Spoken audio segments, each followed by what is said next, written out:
And let me come back to this right now, though. I just want to say, I've shared this before in a lot of places, but it's the greatest gift, in my opinion, just my opinion, the greatest gift that God has given us.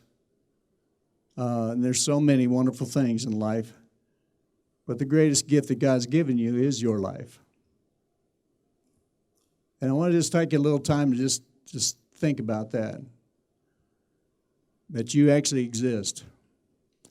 You know, some of the times when I've heard the atheist debate and scientists debate and stuff, one of the things that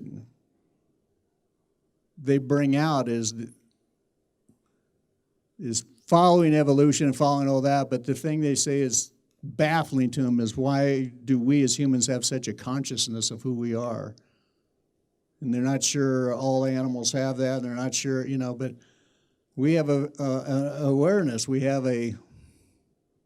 We exist, and we know it, and we have thought processes and deductions and choices, and we can break down a body to all the chemicals, and we can break it all down to all the things that take place in us.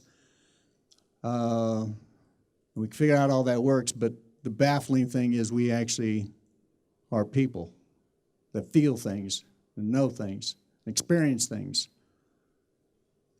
and have the opportunity to either walk in fear or walk in faith.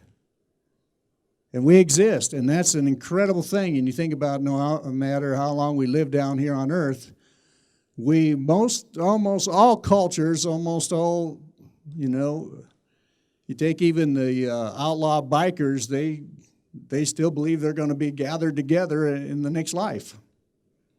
You know, a lot of cultures, they believe in that we're not just going to turn, you know, there's only a few people that really think that when you die, you turn back into this dirt and it's all over. And part of it is we're so amazing what we can do and what we can feel. And in the midst of some of the times when we're discouraged and depressed and life's the pits, so once in a while I think it's just good to stop and say, yeah, but I actually exist. And I have the opportunity, according to what we believe, that we'll exist after we leave this body. You know, if you don't keep that perspective, you can get really short-sighted and get really bitter, and you can get really ticked off, and you can get really discouraged, or you could get, or you can also get really, how can I say, in some ways, I think evil people like dictators and stuff, where they wipe out millions, part of it is they probably don't really think they're going to live forever. They're going to be accountable for that.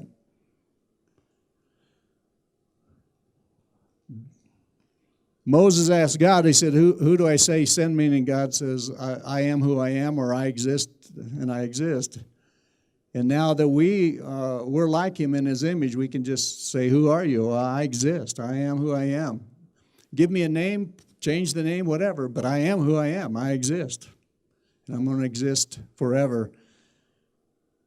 And like I said, some have got so discouraged that they, the scriptures talk about, they curse the day they were born. But that's just a small percentage, and that usually you get over. But what an incredible thing that we actually get to exist.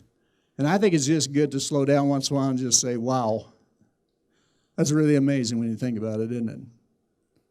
No matter how successful you are down here or unsuccessful, or how much you love the shape of your body or hate the shape of your body, or all those things, sometimes it's good to say, here's truth, that none of us are going to live in this body forever, but just to say, wow, God, you really actually made me in your image forever. That's an amazing thing.